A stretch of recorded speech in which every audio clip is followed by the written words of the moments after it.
Are y'all doing tonight, huh?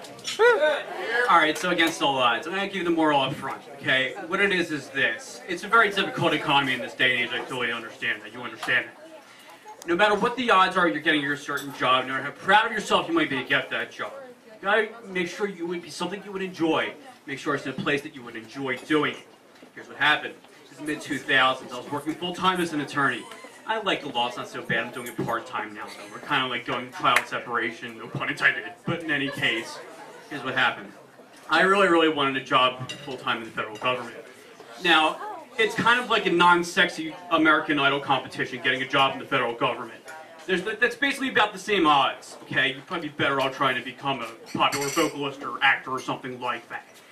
I really loved immigration. Immigration is so flummoxed this day and age. Mid-2000s, early 2000s today, INS broke up into a couple of different agencies, CBP and ICE. CBP is about things, ICE is about people. I wanted to do immigration with people, but I was kind of, I don't want to say desperate, but I was opening my mind up, keep an open mind, and I was looking into CBP, which dealt with things, but I was naively optimistic. I'm like, you know what, maybe I'll get around to dealing with people at some point. So I'm going to go and send out for this.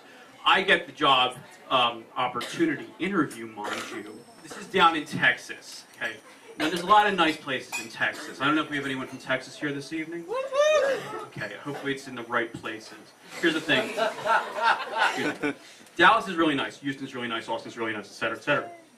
Excuse me. El Paso's really nice, and Amarillo, etc. There's a certain place, though, beyond that Dasher and Dancer and Prancer, there's a certain Rudolph, okay, which kind of stands alone as not being the most pleasant place. And I'm hoping nobody's from here this evening. We're kind of far enough away from Texas, I think I can be all right on this. It's Laredo.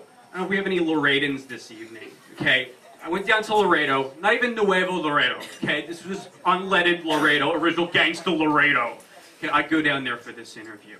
It is economically depressed isn't really the word. Sad kind of approximates a little bit. I would say dejected, perhaps economically morose. Okay, a lot of like sad highways and sad buildings. I go and stay at a Red Roof Inn. There's a sign there. It doesn't talk discounts or deals. It just says, big smile, happy. Okay, as if to suggest, you know, it's not that bad. Okay, you can make it. But, you know, it's kind of, I don't know what it was. In any case, I eventually make it to the interview. And I'm there. In the alcove of the interview, there's a portrait of George W. Bush, who's in office at the time, unfortunately. I'm a Republican, but I don't know. It's a sad thing about Bush. But in any case, he's looking down. This basically eviscerates my morale, okay, with this happy, like, smile. But in any case, I go into the interview. There are a few people there. There's a kindly, kind of middle-aged woman. There's a guy with a Texan accent. I'm not the best at Texan accents. But he's like, Anthony, because my name's Anthony, etc. And then there's a guy who's relatively surly, not too pleasant.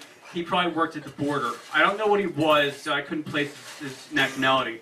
But he had a very thick accent.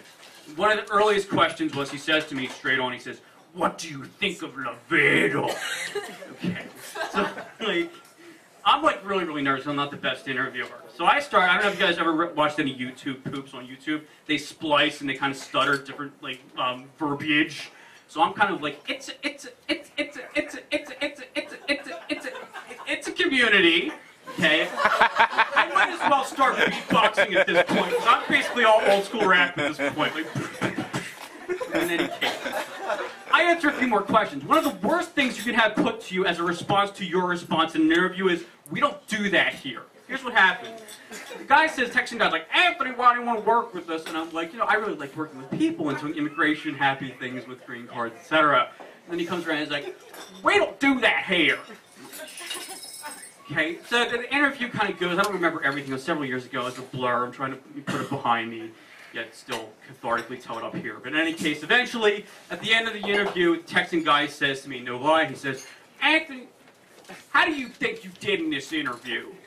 And I'm like going back to like almost beatboxing, Fresh Prince, what have you, and like I'm just like I like law, and I don't know. I'm like Niagara Falls with sweat at least, almost with tears.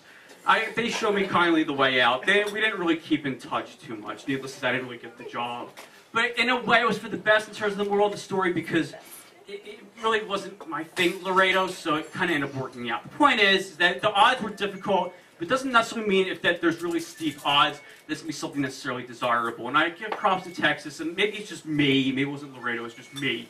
You can go down there if you'd like, but it just wasn't for me. Thank you.